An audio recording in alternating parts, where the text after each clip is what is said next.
Class, yesterday we were talking about people and then process and how all of this plays a big part in the success of mergers and acquisitions. But the third most important and yet cannot be trivialized at any point is the integration of the various systems.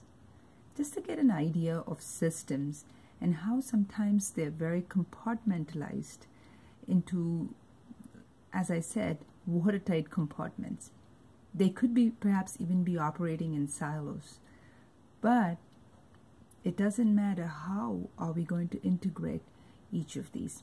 To give an example, the nervous system is completely different in its functionality compared to the circulatory system in the body.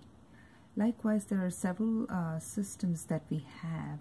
The digestive system, that's a system on its own, but each, when we are trying to merge two companies, they need to be integrated. Now, when we say integrate, there are three words, and I will be sending this article out from BIS Journals that I have been speaking about in my other videos too, that play a very important role. The three words that we gotta remember the whole entire time is, and she says they are connect, combine, and consolidate. Cannot reiterate the importance of each of these stages. Connect, as you know, is definitely connected with all the people in the organization coming together. The relationship dynamics, the way people share their knowledge, the way they interact with each other, that in itself is a huge part of connect. Next is combine, and that is, when we are combining, one of the things that she states is also the importance of bringing the whole, all the learning that's done, all the systems that need to be migrated. How are we combining all of that? How are we creating those collaborations? Collaboration being a very important part.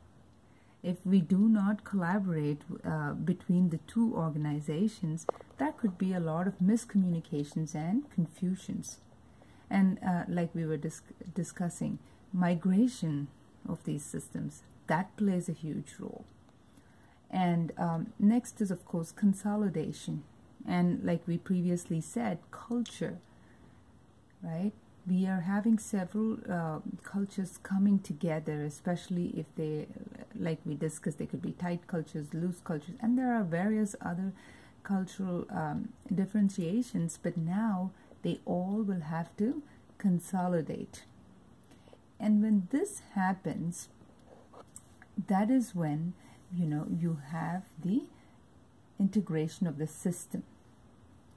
And if we need to focus on, she states, that strategy and innovation, first thing is we need to get all of these figured out.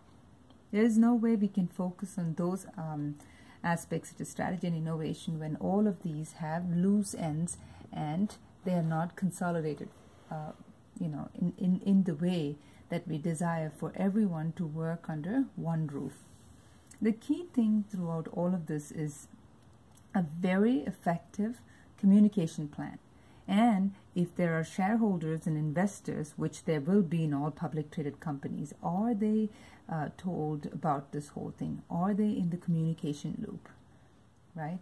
And then, the customers need to know. This is because the more they all know, there's less questions later. If you leave them all wondering why we did what we did, this will reflect in the end as how slowly the merger starts falling apart. The binding agent is the communication plan. So for the successful integration, we need to bring all of these three stages together, which is more than stages, they are going to be involved at all time. That is people, process, and the systems. Once this is done, you can largely ensure that the success of a merger and acquisition is more likely to happen, or if not, it's going to carry out slowly in a way in which if there's any tweaking needed at that stage, it can be done. Thank you, everyone.